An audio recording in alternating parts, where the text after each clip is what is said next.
Salam sejahtera Bapak, Ibu, serta saudara-saudari semua. Untuk memulai renungan tentang firman Tuhan ini, mari kita bersatu di dalam doa. Tuhan Allah Bapa di surga yang memenuhi hati, akal, dan pikiran kami umat manusia, berfirmanlah kepada kami sebab kami bersedia untuk mendengar, dan atas pertolongan Roh Kudus, mampukan kami agar boleh melaksanakan firman-Mu itu dalam hidup kami sehari-hari. Hanya dalam nama Tuhan Yesus kami mau berdoa dan bersyukur kepadamu. Amin. Sebagai nas renungan firman Tuhan pada hari ini diambil dari 2 Samuel 16 ayat 11 dan 12 yang berbunyi demikian. Pula kata Daud kepada Abisai dan kepada semua pegawainya, sedangkan anak kandungku ingin mencabut nyawaku, terlebih lagi sekarang orang Benyamin ini. Biarkanlah dia dan biarlah ia mengutuk, sebab Tuhan yang telah berfirman kepadanya demikian. Mungkin Tuhan akan memperhatikan kesengsaraanku ini, dan Tuhan membalas yang baik kepadaku sebagai ganti kutuk orang itu pada hari ini. Sebagai tema yang diangkat dari nas renungan kita adalah Tuhan membalas yang baik sebagai ganti kutuk. Raja Daud sedang dalam perjalanan meninggalkan kota Yerusalem pada waktu itu untuk melarikan diri guna menghindari kemungkinan ditangkap dan dibunuh oleh Absalom, anak Raja Daud sendiri yang telah mendeklarasikan diri sebagai Raja Israel menggulingkan Daud ayahnya.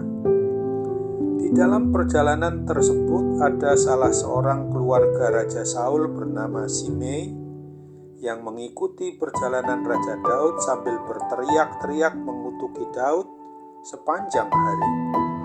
Salah satu pengawal Raja Daud bernama Abisai sangat marah lalu minta izin Raja Daud untuk membunuhnya. Tetapi Raja Daud mencegahnya karena Daud menganggap bisa saja Tuhan yang menyuruh Simei untuk mengkutuki Raja Daud. Tetapi kalau bukan Tuhan yang menyuruh dia, Daud yakin bahwa Tuhan pasti mengubah kutukan menjadi berkat. Bagi Raja Daud yang sungguh-sungguh sudah merasakan kasih dan penyertaan Tuhan selama hidupnya, maka apapun yang terjadi, seperti yang terjadi akibat pemberontakan Absalom anaknya itu. Kalau Raja Daud mampu menyerahkan semuanya hanya kepada Tuhan Allah, maka pasti Tuhan juga yang akan menetapkan yang terbaik bagi dirinya. Sesungguhnya Absalom menjadi raja bukan karena kehendak Tuhan, tetapi karena kelicikan dan ambisi dari anaknya itu sendiri. Nas renungan tentang firman Tuhan pada hari ini jelas mau mengajarkan dan mengajak kita untuk memahami betul tentang suatu ajaran agar di dalam segala keadaan apapun yang terjadi di dalam diri kita sebagai umat milik Tuhan ini, untuk bisa dan dapat mencontoh meneladani tentang sikap, tingkah laku dan perbuatan Raja Daud yang tidak mau berfokus pada persoalan atau permasalahan yang sedang kita hadapi, tetapi kita justru harus berfokus kepada Tuhan yang pasti mengatur dan yang memelihara kehidupan kita lebih dari apa yang kita pikirkan maupun yang kita bayangkan. Oleh sebab itu, maka hendaknya kita selalu dapat berlapang dada ketika kita menerima keadaan yang menyesakkan hati tanpa ada rasa marah, sakit hati, atau dendam, lalu mengembalikan semuanya itu kepada suatu solusi atau penyelesaian yang atas pertolongan dari Roh Kudus sajalah kita berserah. Biarlah hanya kehendak Tuhan yang terjadi. Memang hal yang sedemikian ini tidak mudah untuk kita lakukan.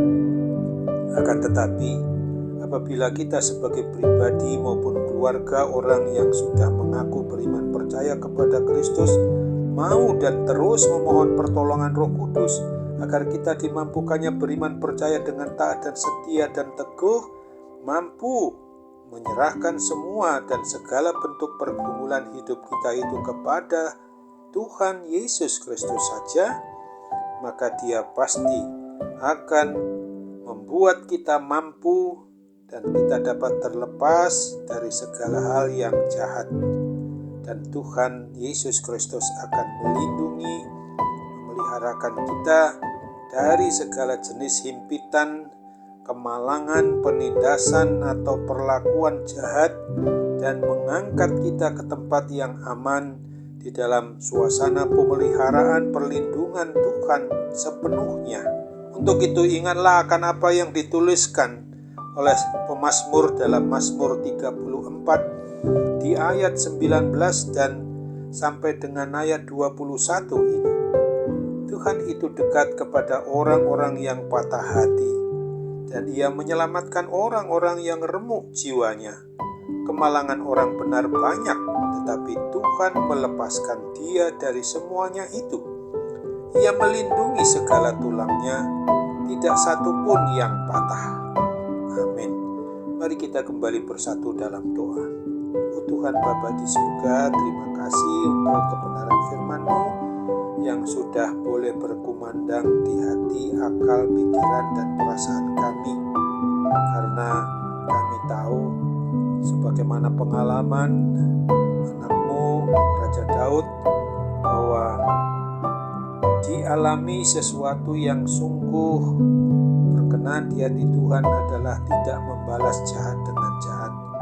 Karena Tuhan akan membalas yang jahat itu menjadi sesuatu yang baik sebagai ganti kutuk dari orang lain kepada kami umat-Mu ini, yang sesungguhnya Tuhanlah yang memang merubah suatu kutukan dunia, kutukan dari kuasa yang jahat, dirubah menjadi hal yang indah, yang baik, yang sungguh sesuai dengan rancangan damai sejahtera yang Tuhan Yesus anugerahkan kepada kami dalam kehidupan kami setiap harinya. Oleh sebab itu, dikala kami sampai kepada hari ini merasakan adanya sesuatu yang tidak indah, pasti Tuhan akan merubahnya. Sambut apalah harapan dan doa kami ini kepadamu Bapa, kami bermohon dalam nama Tuhan Yesus, jadilah kehendak-Mu. Amin.